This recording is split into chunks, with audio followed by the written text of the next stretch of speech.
Ça va bientôt faire 6 ans que je fais des vidéos sur ma chaîne. 6 ans que vous m'entendez dire bonjour, bienvenue sur Discover ID. 6 ans que je vous tartine les oreilles avec mes petits tutos, avec mes petits conseils, mes bons plans, tout ça. Et surtout 6 ans que je vous présente du matériel sur cette chaîne, tout ce qui gravite autour de l'hardware, c'est-à-dire les périphériques, les composants. Et s'il y a bien une chose que j'ai beaucoup présenté sur cette chaîne en termes de périphériques, ce sont les souris et les claviers. J'ai vu des claviers qui étaient super bien, j'ai vu des claviers qui étaient super pourris, des claviers qui étaient pas ouf, d'autres qui avaient de magnifiques nuages en termes de repose-poignet. J'en ai vraiment vu beaucoup. Et mes amis, le clavier que je vais vous présenter aujourd'hui, il est totalement hors du commun, il n'a vraiment rien à voir avec tout ce que j'ai pu vous présenter jusqu'à maintenant. Parce que moi, je suis adepte du mécanique, mais surtout du low profile. Et puis, mesdames et messieurs, il y a Corsair qui ont présenté cette petite bombe atomique. Cette petite perle qui, certes, ne conviendra pas à tout le monde, je pense, puisque c'est très particulier. En fait, je pense que soit on aime, soit on n'aime pas. Mais qui, moi, en tout cas, m'a beaucoup séduit dès le moment où je l'ai vu et surtout dès le moment où j'ai commencé à le prendre en main. Parce que c'est vrai que même si un clavier est super beau, c'est très important d'avoir un clavier avec lequel on est confort, avec lequel on se sent bien. Genre, souvent, on se sent super bien l'un avec l'autre. On passe de sales moments et tout, on chill en ça. Ça veut absolument rien dire ce que j'ai dit, mais moi j'ai pas compris. Et c'est vraiment super important d'être confort avec son clavier, de l'avoir bien en main. Et du coup, dans cette vidéo, on va voir s'il en vaut vraiment la peine. Donc au niveau du packaging, c'est très simple. On ouvre la boîte, on va directement se retrouver avec une plaque en plastique, une belle grosse plaque en plastique pour protéger ce clavier, mais au moins ça va, c'est le seul plastique qui va protéger ce clavier parce que parfois il y en a qui mettent des plaques en plastique dessus et qui entourent le clavier de plastique, c'est un petit peu n'importe quoi. Là voilà, on va le retrouver directement dans sa boîte comme ceci. Dans la boîte on va également retrouver les petits fascicules, donc garantie et sécurité, et on va y retrouver un câble tressé que je n'ai pas encore ouvert. Jusqu'à présent je l'ai rechargé avec un autre câble de chez Corsair pour pouvoir le déballer devant vous, celui-ci, mais on est sur un câble USB-C qui est brandé Corsair et qui est totalement tressé. Et on est sur un câble qui doit faire 2 bons mètres. Est-ce que vous avez vu, mesdames et messieurs, la finesse de ce clavier? Est-ce que là, on n'est pas sur du vrai low profile? Genre, le truc, il est tellement fin que j'ai envie de le plier et de faire un avion avec et de le jeter comme un avion en papier. Non, vraiment, il est très fin et ça, c'est quelque chose qui est important quand on a envie d'avoir quelque chose de propre, d'épuré. Moi, c'est mon cas. J'aime bien avoir des setups qui sont clean. Le G915 m'a plu pour ça parce qu'il est low profile, il est plat. On dirait pas un truc, voilà, qui ressort à fond du bureau. Et du coup, pour un setup de travail, ça fait directement très sérieux. Mais quand on le retourne et qu'on l'allume, bah là, ça fait directement un petit peu moins sérieux avec son beau RGB des familles, mais bon, est-ce qu'on saurait s'en passer? Comme vous pouvez voir, on est sur quelque chose de vraiment très fin, on est vraiment sur quelque chose de très délicat en fait. Et quand je dis délicat, c'est vraiment pour sa finesse, parce qu'en soi, délicat, il l'est pas, solide, il l'est. On a un châssis sur le dessous qui est en plastique et qui est renforcé sur le dessous avec une plaque en aluminium brossé. C'est quelque chose qu'on peut déjà retrouver sur pas mal de claviers aujourd'hui, nouveau. Mais du coup, ici, ils ont vraiment rien rajouté de plus, ils l'ont pas surplombé. Le châssis du dessous est vraiment super fin, vraiment le clavier, c'est ça qui est impressionnant, c'est sa finesse. Et alors, comme vous pouvez le voir, les switches également, les keycaps, tout est très fin, au point qu'on pourrait penser que c'est un clavier de PC portable. Et laissez-moi vous informer de cela, ce clavier est exactement le même qu'il y a sur le Corsair Voyager A1600, c'est-à-dire le PC portable de Corsair. C'est exactement le même, enfin ce sont les mêmes switches. Et je trouve ça cool parce que les switches mécaniques de PC portable ont un petit truc en plus que je ne saurais pas expliquer que n'ont pas les switches mécaniques de clavier standard. Quand je dis un petit truc en plus, ça veut pas dire que c'est meilleur, ça veut juste dire que c'est assez différent. Je trouve qu'il y a une petite subtilité, que ce soit dans le toucher ou dans le bruit. Et alors les switches, malheureusement, je vais pas pouvoir les enlever et vous les montrer parce que ce genre de switch ne se démonte pas. C'est beaucoup trop petit, c'est beaucoup trop fin, donc si on les enlève, on les casse, c'est terminé, on ne pourra plus les remettre. C'est l'un, selon moi, des désavantages de ce clavier et de n'importe quel clavier de PC portable, c'est que les switches, on ne peut pas les enlever, on ne peut pas les nettoyer. Mais ce qui est cool, c'est que j'ai reçu de la part de Cherry MX des switches d'exposition pour vous montrer un petit peu à quoi ils ressemblent. Ce sont les mêmes switches que l'on va retrouver dans ce clavier. Donc ici, des Cherry MX ULP Clicky, ce sont donc les Cherry MX qui sont low profile et en clicky, donc en blue. Je vais ouvrir cela pour vous les montrer. Sauf que ici, du coup, on n'a même pas de couleur. Mais regardez-moi comment c'est tout petit. Genre, vraiment, je peine à vous le montrer tellement c'est petit pour la mise au point, tout ça. C'est vraiment minuscule. Ça n'a absolument rien à voir avec un switch de clavier mécanique comme on connaît. Et alors, effectivement, celui-ci, c'est le clicky. Et on va voir maintenant du côté tactile qui, selon moi, représente du brown, puisque généralement, le red, ça va être du linéaire. Et effectivement, même en les mettant comme ça à plat sur le bureau et en faisant un test de bruit, on entend que celui-ci est beaucoup plus silencieux. Les deux sont réactifs, mais on va dire que celui-ci, il a une petite résistance en plus que celui-ci n'a pas. Celui-ci, il va être plus smooth et un petit peu plus résistant, mais moins bruyant. Et celui-ci, il va être beaucoup plus vif, il va être beaucoup plus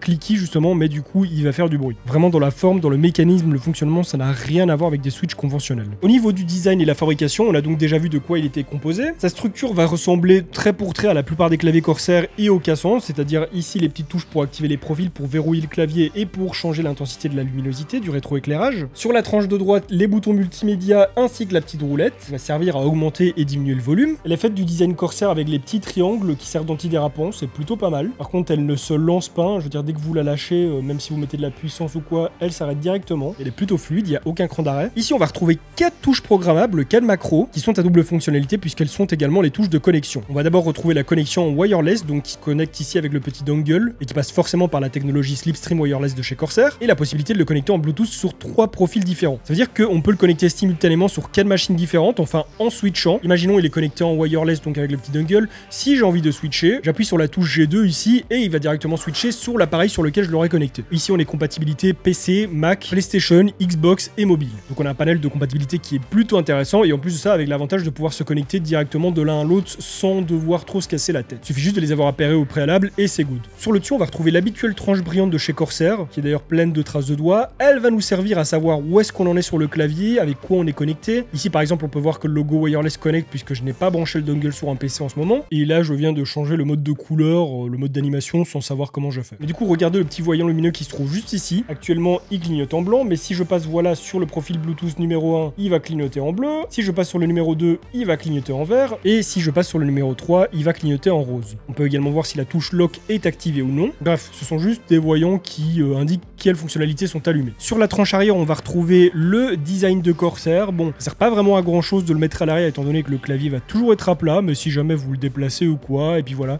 ce sont des petites finitions qui, même si à mon sens, elles ne servent pas à grand chose, faut quand même la preuve qu'il y a eu un travail de design sur le clavier. On va retrouver les petites pattes pour redresser le clavier sur 2 niveaux. Sur la tranche arrière, on va tout d'abord retrouver un bouton qui sert à allumer ou éteindre le clavier, une entrée en USB-C pour le recharger, et alors ici le petit rangement pour le dongle, c'est très facile, on l'enlève, on le remet, c'est pratique au moins, bon ben on est sûr de pas le perdre. En ce qui concerne l'ergonomie, la frappe de ce clavier, je pense que c'est le point qui vous intéresse le plus évidemment. Donc moi je vous dirais dans un premier temps que le low profile ne convient pas à tout le monde. Il y a des gens qui préfèrent les touches qui sont hautes, et puis il y a des gens comme moi qui préfèrent les touches basses. Ça donne une sensation de rapidité et surtout pour le traitement de texte, c'est vraiment super efficace. Si évidemment vous ne faites que du jeu et pratiquement pas de texte, bon bah là vous aurez pas besoin de cette sensation, c'est sûr. Mais pour quelqu'un comme moi qui écrit beaucoup, que ce soit pour la rédaction de mails, que ce soit pour travailler sur la chaîne YouTube en général, que ce soit pour écrire d'autres choses, d'autres projets, c'est assez important pour moi d'avoir un clavier avec lequel je me sens très bien au niveau du confort de frappe. Et à ce niveau-là, je vous l'assure, rien de mieux que le low profile, c'est vraiment super relax, c'est vraiment très réactif. La frappe est subtile, elle est rapide et en plus elle est pas forcément hyper bruyante. Bon évidemment ça fait un bruit de mécanique, ça fait en plus de ça un bruit de mécanique de PC portable, comme je vous l'ai dit c'est très différent d'un bruit de clavier mécanique habituel, mais pour ma part j'aime bien, sauf peut-être la touche espace ici qui fait vraiment beaucoup de bruit. Et voilà, et moi quand j'écris mes petits trucs je suis sûr de vraiment bien appuyer sur la touche espace, je suis sûr qu'il ne manquera pas un espace entre deux mots. Bon c'est pas vrai, c'est pas du tout agréable, mais bon, elle est bruyante certes, mais c'est pas catastrophique, c'est pas non plus ultra dérangeant. Pour le bruit je pense qu'une illustration vaut mieux qu'un long discours, je vais mettre le micro comme ceci.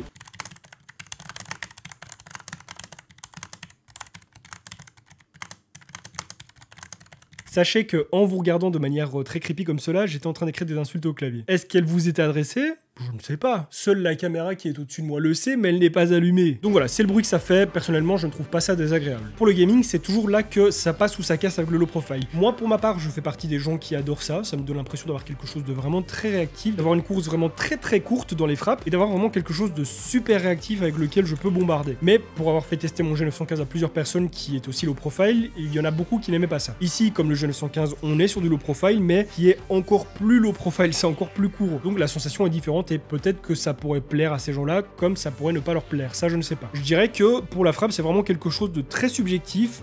Ça ne dépend pas des normes, ça dépend vraiment des goûts de chacun et des habitudes. Donc ça, ce clavier, si vous avez l'occasion de le tester avant de l'acheter, je vous le conseille parce que c'est vraiment très particulier. Au niveau de l'autonomie, point quand même intéressant, j'ai envie de dire, j'ai passé les 40 heures, j'étais entre 40 et 45 avec le RGB allumé, c'est pas gigantesque non plus, mais c'est quand même pas mal du tout pour un clavier sans fil, et en plus de ça avec le RGB allumé. Et sans le RGB, je vous avoue que j'ai pas eu la patience de compter, c'était vraiment très long, mais j'ai pu lire qu'on était à pas loin de 200 heures. Et ça c'est cool, ça permet de jouer pas mal de jours sans devoir recharger son clavier tous les jours. Évidemment c'est pas un exploit, il y a des claviers qui font bien mieux que ça, mais pour un clavier gamer, je trouve ça quand même très bien. Mais du coup voilà, mon beau G915, après 3 ans de loyaux services, service. Bon, pas celui-là qui a duré 3 ans, parce que comme je l'ai dit avant ça, j'en ai eu un qui m'a duré 1 an et qui est mort. Mais après 3 ans avoir utilisé ce modèle de clavier, bah il va enfin prendre sa retraite. Je le conserve évidemment, hein, au cas où ça peut toujours servir. Et puis j'ai toujours mon G915 TKL dans ma chambre. C'est marrant parce que j'ai l'impression de faire mes adieux à quelqu'un là. Ça me fait bizarre de me séparer d'un clavier après 3 ans d'utilisation. Et du coup, bah au revoir G915 et bonjour monsieur Corsair K100R Wireless. C'est un petit peu long comme nom Corsair, hein, il faudrait faire quelque chose de plus court. Hein. Par contre, mesdames et messieurs, bien que je fasse de très belles éloges à ce clavier, bien que je passe mon temps à le vanter, sachez, et c'est là que Corsair, en voyant ma vidéo, ils vont faire « Aïe, non, arrête, ne parle pas de ça !» Le prix. Je comprends qu'aujourd'hui, voilà, il y ait l'inflation et tout, hein, même si bon, je comprends pas qu'il y ait une inflation pour ce genre de matos-là, je veux dire, pas comme c'était la pénurie de claviers, hein, ok, c'est la pénurie de céréales, de moutarde et ce que vous voulez. On nous a volé le gaz, l'électricité, on doit se taper des factures à 3 milliards d'euros par mois, ça casse les couilles, mais je comprends pas comment un clavier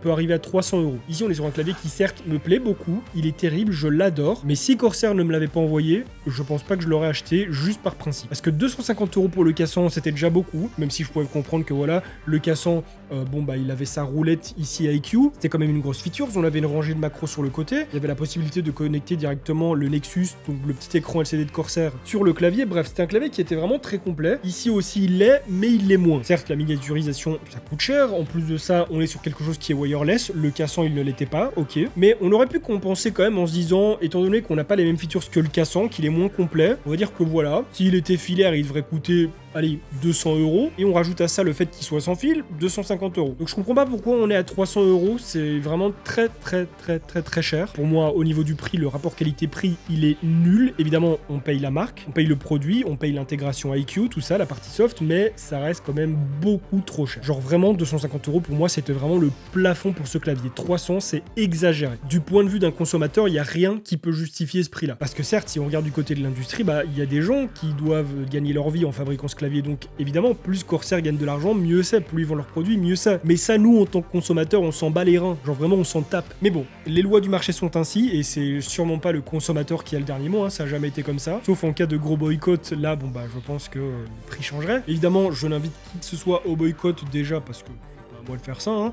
Et surtout parce que bah, ce serait hypocrite de ma part, sachant que moi ce clavier je l'adore et que je vais l'utiliser. C'est juste que ça me rend triste de savoir qu'encore une fois, c'est seuls les gens qui auront le plus de thunes qui vont pouvoir se le permettre. Ou alors peut-être des gens qui ont un peu moins de thunes mais qui vont vraiment devoir casser leur tirelire, leurs économies pour acheter quelque chose comme ça. Après ça voilà, c'était mon avis là-dessus, mais vous faites ce que vous voulez avec votre portefeuille, vous en êtes maître. Mais n'oubliez quand même pas qu'à la fin du mois il va falloir payer le gaz et l'électricité, donc faites attention à ce que vous investissez là-dedans. Donc si je dois récapituler ce clavier, déjà on a quelque chose qui est exceptionnel d'un point de vue définition, qui est en plus de ça unique en son genre, hein. J'ai encore jamais vu de clavier le profile comme ceci. Je pense que dans le marché du gaming c'est le seul clavier qui est vraiment aussi plat, qui est aussi fin. On retrouve du low profile chez Logitech, chez Razer, chez Cooler Master, chez Roccat, hein, le Vulcan est plus ou moins low profile, mais on n'était encore jamais arrivé à ce niveau de finesse là. Tout est super bien, le design, les finitions, tout est beau, le clavier est soigné, il adhère bien au bureau, il dérape pas dans tous les sens, il est rempli de features intéressantes, que ce soit les macros, que ce soit la quadruple connectivité, enfin triple connectivité puisqu'on peut le brancher en wireless, en Bluetooth et en filaire. Mais ce que je veux dire c'est qu'on peut switcher entre 4 appareils très facilement et ça c'est super bien. Tout est selon moi, je vous le dis en toute transparence, en toute honnêteté, parce que voilà, je pense que la plupart des gens qui me connaissent savent que certes je suis très fan de Corsair, mais vous avez pu le voir dans mes dernières vidéos, même quand c'est Corsair, s'il y a quelque chose qui va pas, je le dis, ici je ne suis pas sponsorisé. En toute honnêteté, l'avis de ma mère, hein, si vous voulez, je trouve ce clavier parfait. Genre, je n'ai, moi, personnellement, rien à lui reprocher. Après, évidemment, en fonction des goûts et des couleurs, vous aimerez ou vous aimerez pas. Le seul gros reproche que j'aurais à lui faire, et c'est pour ça qu'il perd un petit peu de points, c'est le prix qui est exorbitant. Vraiment, il est trop. Ça n'a aucun sens qu'il soit aussi cher. Hein. Vraiment, ça devient beaucoup trop compliqué à acheter pour la plupart des gens. Et donc ça lui fait perdre un point. Parce que oui, si je devais le noter sur 10, il se taperait un 9 sur 10. Si ce clavier était à 150 ou à 200 €, ce qui est déjà une très grosse somme, je lui aurais mis un 10 sur 10. Parce que c'est vraiment très dommage pour le prix. Même si je le considère aujourd'hui comme le meilleur clavier que j'ai jamais testé, que j'ai jamais eu entre les mains, ça me fait vraiment royalement chier qu'il soit à ce prix-là. Et rien ne peut justifier ça. Et aussi, comme je l'ai dit, moi, il me convient, mais pour le gaming, je sais pas forcément si ça plaira à tout le monde. Pour moi, c'est le parfait compromis entre le gaming et la bureautique, mais voilà, je sais pas si on peut dire que c'est vraiment un clavier gaming. Donc voilà, Corsair, très bon boulot, très bon clavier, mais un conseil, vendez-le moins cher, vous en vendrez plus. Enfin après, moi je dis ça comme un connard, mais je ne suis pas du tout expert en marketing, dans le marché, tout ça. Hein. Genre vraiment, j'ouvre ma gueule comme ça, je fais le malin, mais si ça se trouve, ils vont dire que dalle, qu'est-ce que tu racontes, t'y connais rien, t'es qui. En tout cas voilà, je le pense vraiment, si ce clavier était moins cher, il se vendrait beaucoup plus. Évidemment, là, ça va faire de grosses ventes pour ceux qui l'achètent, mais peu de gens pourront en profiter. Bref, en tout cas, pour ceux que ça intéresse, je vous mets les liens dans la description. Ce sont des liens affiliés, je le précise. N'hésitez pas à donner votre avis dans les commentaires, à me dire ce que vous en pensez, si ça vous plaît ou non, un clavier comme ça low profile. Évidemment, votre avis sur le prix, hein. Restez quand même respectueux, on peut parler du prix en négatif sans pour autant se montrer arrogant ou insultant. Et si cette vidéo vous a plu, je vous invite à la liker et à la partager pour me soutenir, à vous abonner à ma chaîne sans oublier de cliquer sur la petite cloche pour recevoir des notifications lorsque je vais sortir de nouvelles vidéos, à me rejoindre sur Twitch, Instagram, TikTok et à regarder d'autres de mes vidéos qui s'affichent actuellement à l'écran. Et sur ce, on se retrouve très bientôt pour une nouvelle vidéo. En attendant, portez-vous bien. Bye les gens.